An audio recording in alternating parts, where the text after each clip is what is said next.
So hello everyone, this is the Glover tutorial, and right now I'm just going to discuss general movement and certain mechanics. I'm going to start off with bouncing and L canceling and momentum BZs or MBZs for short. I'm going to kind of discuss all of those in one. Um, but if you see at the bottom right of my screen here, I got the input display, which hopefully should help out a bit. And I'm gonna turn on my webcam even so you can see my beautiful face. But just kidding. Anyways,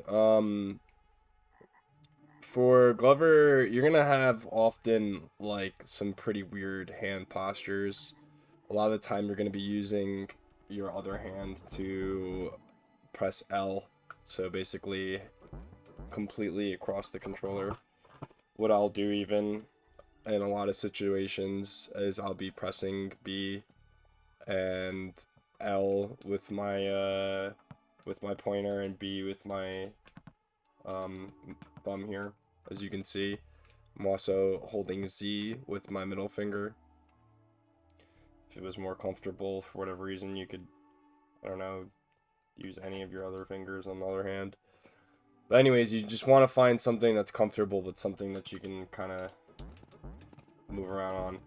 I know my friend Lolaway, he's got like really small hands, so he kind of plays a bit differently. So you have to adjust and find whatever's comfortable. But this game, unfortunately, to play it optimally, it's very high actions per minute. So being able to press certain buttons in certain weird ways is really helpful. Now to start off. You'll notice I'm pressing L and going up and down on the ball, and Glover's moving really fast. This is known as L canceling. Another thing, I'm moving diagonally quite a bit. This is because when we're moving diagonally, our speed is like accelerated, as well as the camera like being. It has something to do with the camera actually. It's more about the camera and less about Glover, but the act of spamming L and going up and down on the ball increases Glover's speed. But you need to be careful because if Glover gets too far off screen, I think the game like starts to eat your inputs because he's like, it's not like fully loaded into the game's code or something like that. You also see me bouncing around in the hub world. I actually have a file on my cartridge that's just like been used forever now to practice, and I just keep this file. It's a really good idea to have a file like this so that you can just bounce around all over the place. I have one ball left and I never restore it or return it to the castle. Or I think it's just one ball left. I might actually have a few balls left because I'm trying to maintain a very specific hub world, which is the one used to clip into the moon. Yeah, actually I do. So I have like 2 or 3 balls left, I think. And that's so that I have access to every world. And I can access the moon here, but I can clip into it. And I'll discuss that a little bit later, but it doesn't necessarily matter which one which hub world you have, just so that you have your ball with you active. And preferably one like in the daytime because the terrain does change and the way that the map is laid out also changes, so it'll just be really easy to practice if you go to like hub world 6 or 7, I think it is. Anyways, on to the mechanics itself. There's 2 different types of bounces. As you can see, like I'm bouncing with Glover on the ball, or not on the ball rather, like standing up. And you can also bounce with Glover on the ball. And when you bounce with Glover on the ball, it's going to give you you're not going to really gain distance, so to speak. But or height rather, and whatnot. But it's like you can get a really fast bounce, so you'll utilize both in different situations. basically I'm trying to touch on the as I'm just messing it up over and over again. I'm trying to touch on the standing bounces, which is Glover being in a standing position, just like out canceling, and hitting like a slope here. You can see like I'm able to kind of just like bounce all over the place when I time it like that. And then you saw there, I was grabbing into the ball as I landed. That is also really useful technique in certain places where we don't want to bounce anymore and we want to like start to out cancel on the ground. So you keep that in mind if you, and that'll eat your bounce too as well if you're trying to do a bounce but you like just don't bounce. It could be because you were mashing L, and actually what happened was when you were about to bounce, the ball, Glover was grabbing the ball like that, and that causes your bounce to just like get absorbed. So get really used to practicing these two different types of bounces. Another thing you probably notice I'm doing right now is I'm kind of like pushing myself forward out of nowhere. And what I'm doing is called a momentum BZ, or an MBZ for short. And it's a technique that we've known about for a long time, but we didn't actually know how to. Now it's free. So basically what is going on is we're grabbing the ball, and on the frame that Glover grabs the ball, we are pressing Z to let go of the ball. But, you know, that's frame perfect, and it's hard to do something that's frame perfect on the fly, literally everywhere, and, you know, make it super RTA viable. But there's a way to actually store the momentum cancel, which, there you go, you see I was able to time it that time. And pushes us forward, and we can use it in a lot of situations to gain speed really quickly and do all types of crazy bounces without having to time it. This method is relatively new. He was the first person to like really discover this back in like early January 2020, I think, or something. So it's like a year old or 2 years old now. It's been around for a bit, but there isn't really too many resources on it necessarily. And it has a lot of different uses. So I'm gonna start breaking down these uses. Alright. So the very first thing that we can do with the momentum BZ, obviously, as you might have guessed, is get a crazy bounce basically out of nowhere. So we can go from having literally no momentum to bouncing like a freaking madman. And what I'm doing to get that to happen is I'm just timing it. So hopefully at this point you're a little bit used to the bounces. I guess I should have also mentioned some places that are good to practice bouncing outside of this. In the start of Prehistoric 2, there's a big fall where you can just kind of time your bouncing. If you just start holding up left right at the start. There is another really good bounce in, I mean, honestly, that's probably the best way to do it without having to go anywhere and like set anything up or whatever. You start with the ball and you fall off immediately. So I would go there, and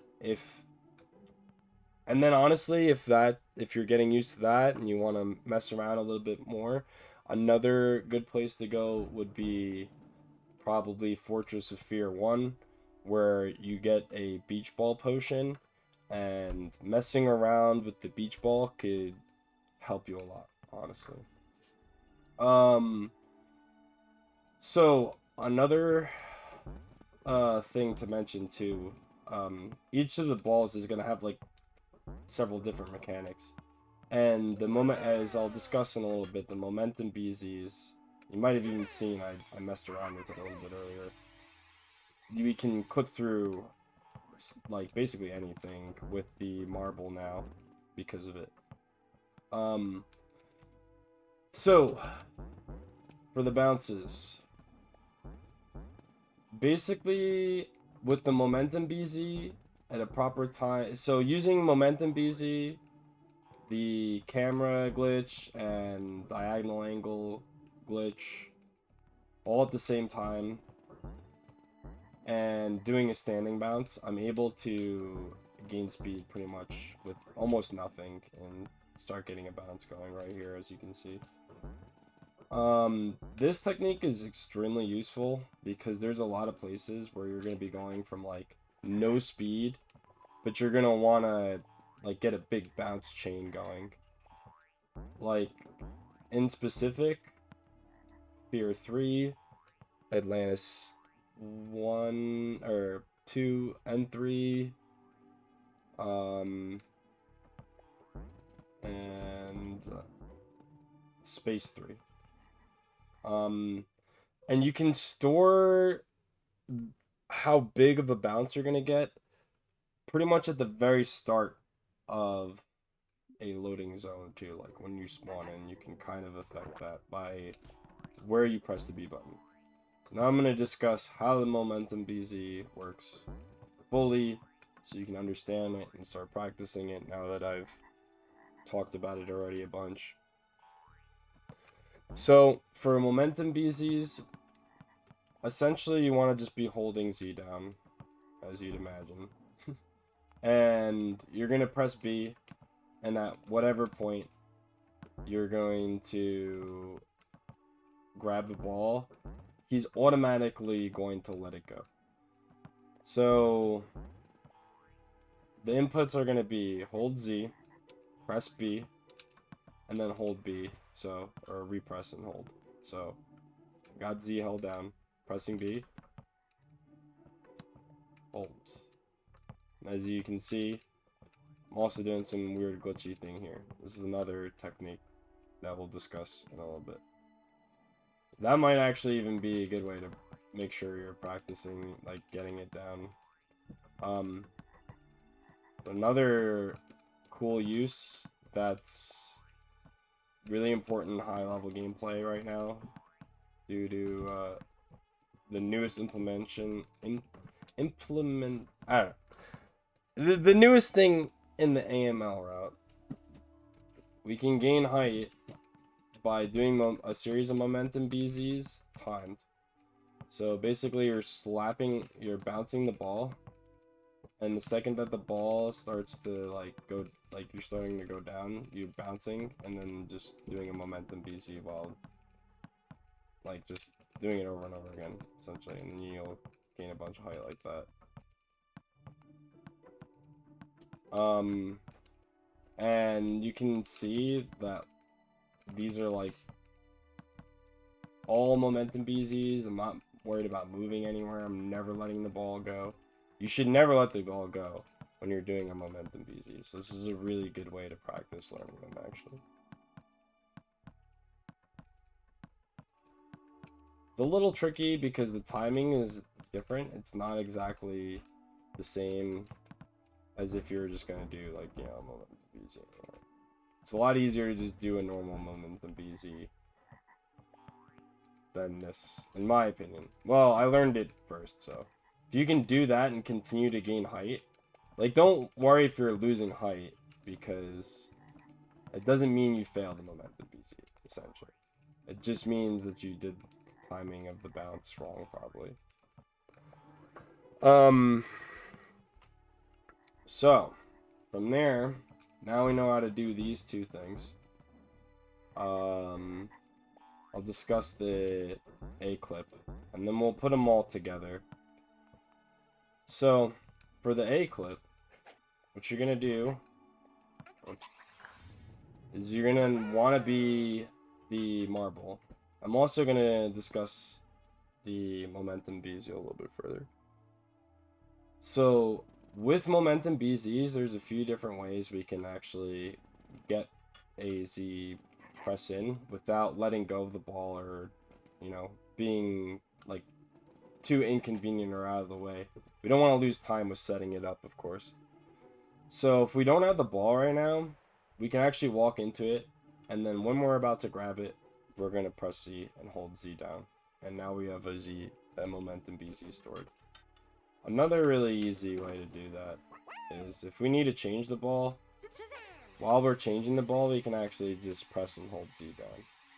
And if you're going to go for a clip, then you're probably going to change from another ball anyways.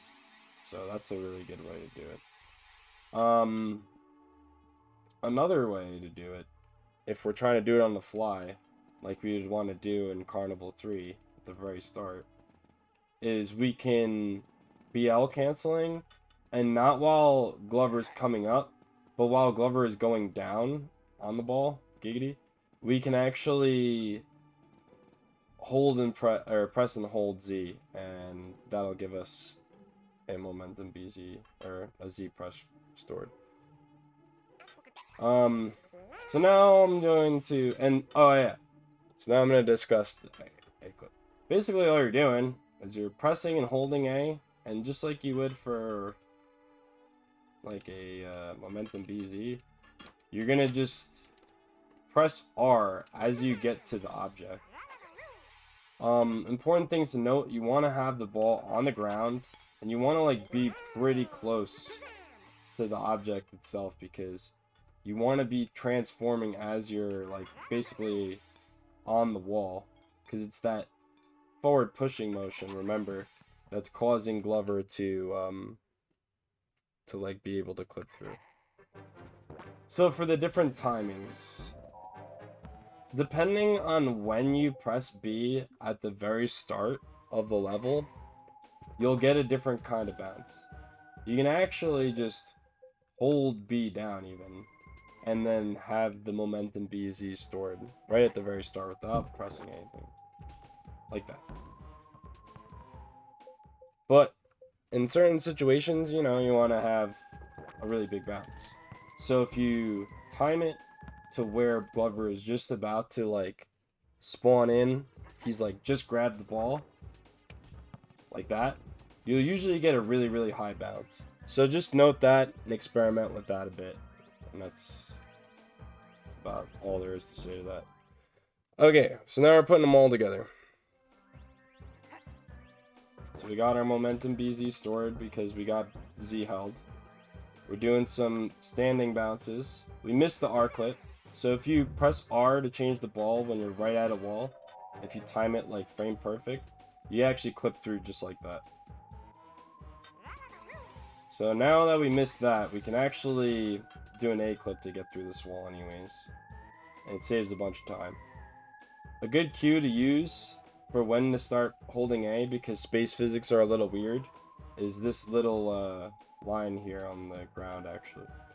And note that we don't want to be in the air, so if we're in the air and we're trying to do it, it's not going to work. You just want to like time it, and then we can clip through. And the goal is on the other side here, as we most likely know. That's a cool way to finish, I guess. Alright. Well, that was bounces, MBZs, and all that good stuff. Hopefully that was helpful. And if you have any further questions, feel free to ask. Hopefully I'd like to make it a little bit easier to kind of like read or understand guide for the movement and the general glitches, because it's a doozy, but yeah, hopefully you'll get something from that. I know this is kind of long. I was trying to make it short and concise, but there's no real easy way to discuss that. Also, if you didn't notice, you want to be using the D-pad for Glover. You can't really get a good range on the stick, and with the D-pad, he immediately starts going full range. So it's a pretty interesting speedrun for that reason. But standing bounces, if you're really struggling, space has really goofy physics, like I said, so this is not a bad place to practice at all. But you just need to, of course, remember that it's going to be much different everywhere else. but the general principles will still apply. Also, if you don't re-grab the ball, as you probably already know, you're gonna let go. So, else, like sprinting and timing your presses really isn't much slower than L canceling if you get like frame perfect L cancels. So in most scenarios, it's going to be more ideal to just like time all of your L presses. And you do want to time your L presses, as you know now, because you want to get standing and non-standing mode too. Anyways, that's it. Rolling out.